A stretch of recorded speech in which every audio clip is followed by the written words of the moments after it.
Black on black crime is the most problematic crime. I say American crime is the most problematic, considering we are the nation with the most crimes out of anyone in this entire globe. But Jeff, you want to respond?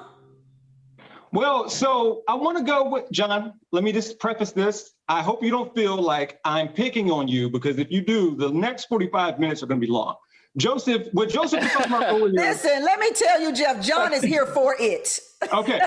What Joseph was talking about earlier was a lot of framing. And so, for instance, when it came to the IRS agents that Joe Biden wanted to hire, John said an army. What? An army of IRS agents doesn't even seem right. Like, I can see, no disrespect, I can see. No, you're right. It doesn't seem right. It's never mind that. Let's keep going. So, an issue in this country, and it's not called a crime, is civil forfeiture. When the police can come and take your assets because they assume you committed a crime. And then you have to go through a lot of loopholes in order to get your property back. It is theft, but it's not called a crime because the police do it. If you want another example, wage theft. When corporations and organizations underpay people, that is theft, but it's not a crime because it's not called that, which is why Joseph was talking about an agenda in terms of framing. John, you called the IRS an army because you felt like it, because of a political agenda. Fine, cool. All of us have it to some degree, but yes, let's go back to what you said. There's no such thing as man-on-man crime. There's no such thing as poor-on-poor crime.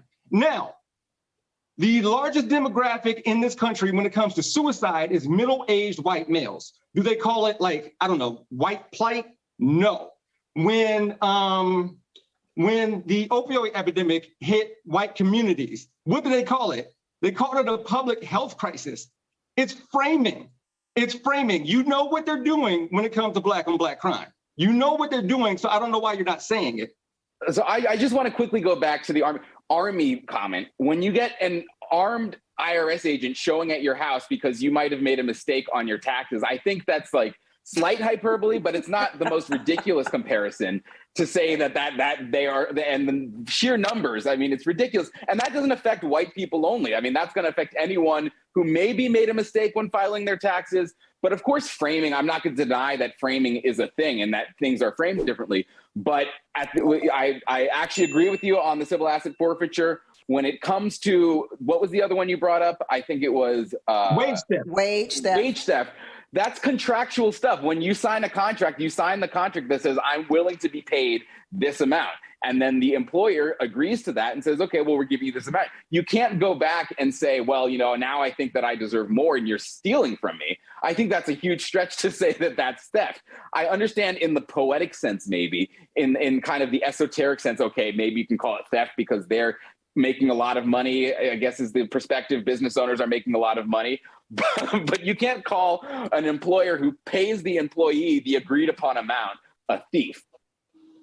John, I don't think you understand the concept of wage theft, right? So wage theft is actually failing to pay or provide the wages that an employee is duly owed. And this can look like not allowing employees to take breaks by law and then not paying them for not taking those breaks. This can look like forcing folks to work overtime and not paying the legal overtime fees. And it happens all of the time. As a matter of fact, the amount that is stolen from the average working employee nationally through wage theft makes up more than all of the property crimes committed in the entire country. And this happens year after year after year. Okay, well, I mean, if you fail a contractual absolutely a crime. It's not an issue of employees agreeing to take less money. It's an issue of corporations refusing to give employees the money that they owe them. And it happens over and over and over again. And again, going back to power, the reason it is you often don't hear about it and why you apparently don't even know what wage theft is because there's a massive power imbalance